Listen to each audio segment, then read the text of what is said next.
think we part of this government, and you're not. America has allowed these people who are against us to still exist. We're so disillusioned by what is happening, because prejudice and racism, of course, it does not exist in all white people, but there's enough that kicks everybody in the backside so that you know that there are enough people who are against you because you are black, that you become paranoid, which is not an evil word to say, because there are white people who are paranoid, white, Jewish, Irish, or whatever. They're paranoid about who they are and what people are going to say about them. I happen to feel that man himself will always be against somebody. If we all had black skin, brown hair, brown eyes, everybody, everybody included, we'd still be after the dude with the freckle or the bent toe. It would still be somebody we were trying to do that pecking order thing with. Cosby shares his personal enjoyment of the Amos and Andy show, stating that he didn't perceive the characters as ignorant. However, he acknowledges that the way black audiences viewed the show differed significantly from white audiences. While black viewers might find humor and relatability, white viewers could misinterpret the content, leading to laughter at black people's expense rather than with them. I liked Amos and Andy. I did not see them as ignorant blacks. See, but that's a different way that we accept certain things. I mean, there are certain routines that I can tell on a stage which deals with an all-black audience that I would not tell on television. Wouldn't allow it, because there are some white people who would laugh at that and say, yeah, that's them, and that's why they ain't going to get the so far from the so on. You understand what I'm saying?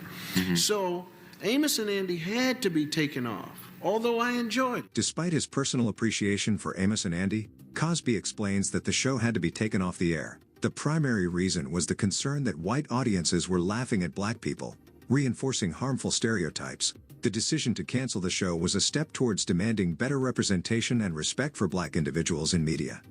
Although in the confines of my own home, we might say, yeah, Brother Andy, we're going to do the so forth and so on.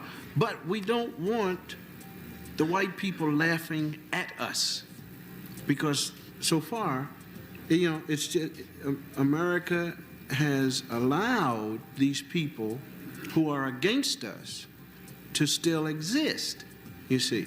Now we run into busing problems. I can understand every white bigot's problem with busing. I can understand every white person who doesn't want their child to go to all the way across town to that school because they moved away. Do you have to be a bigot to be against busing? Not necessarily, not necessarily.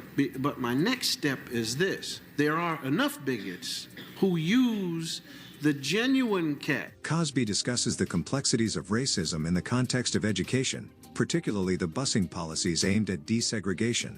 He acknowledges the concerns of white families who opposed busing, often for reasons tied to maintaining certain neighborhood dynamics. Simultaneously, he highlights the plight of middle-class black families who, after working hard to move to better neighborhoods, found their children being bused back into less favorable environments. This situation underscores the systemic failures in addressing racial inequalities in education.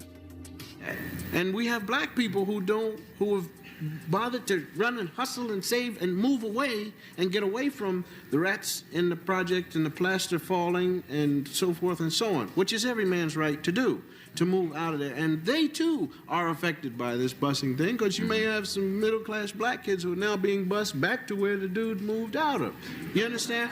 I'm not saying that these people have a right to. All I'm saying is that there is a solution to this, which the government itself has not made an effort or a step to take care of. You got people who are concerned in terms of where do we go from here. You don't go nowhere. It's not your business. Not your business. If Trump, if you ever saw Trump's television shows, brilliant. So how do you get so stupid all at once? If I went to apply for a job collecting garbage, they would ask me to bring in my last year's tax return. You run for president, you don't have to bring his in, and y'all tolerate it and don't know where it's going? That's what it's about. That's what it's about. This was more than just a critique of a single man. It was a reflection on how systems of power function and how the public responds to them. When standards apply to everyday people but are ignored for those in the highest positions, it raises serious questions about fairness and integrity. The concern being raised here is not only about leadership, but about the willingness of society to accept imbalance and call it normal. What's being challenged is the mindset that tolerates double standards and asks questions only after damage is done. The point is not about Trump alone, it's about the people, the culture, and the silence that followed. What do you say to that activist, to that young person, to that elder who's saying, okay, what do I do for the next 4 years? You can do nothing. You're not going to make 4 years. This country won't make 4 years. It's over. Now, when you say it's over, what does that mean? It means decline. The Romans, the Greeks, the Egyptians, all of them fell. Okay? All of them fell. You see it. So what should we do? Because Jim over here talks about the resistance. Please. They had the resistance with even going against Hitler. Please. The Jews didn't know what Hitler was doing. Okay? Our problem is we think we're part of this government, and you're not. Yes, sir. We want to take the Democrats and Republicans, but when Condoleezza Rice came in, she had more PhDs than the whole administration had, and they called her Condi. They never called Madam Maddie. See, there's a soda pop darker than her called Dr. Pepper. If you go get one, you better call it by its title, or they give you a chili pepper.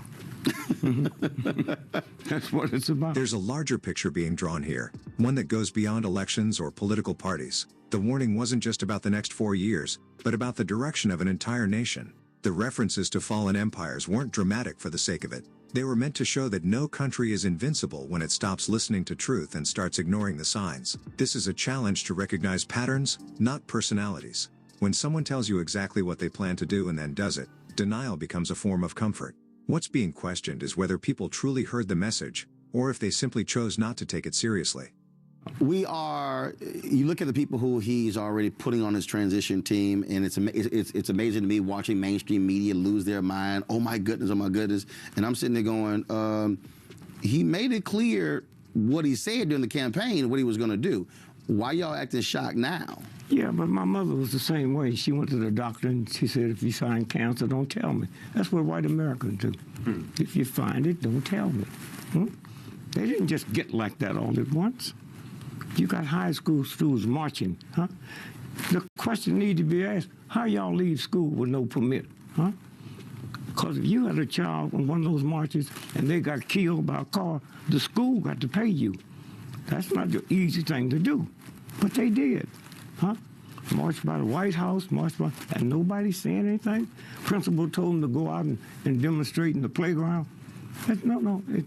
Everything you seeing, something's wrong with it.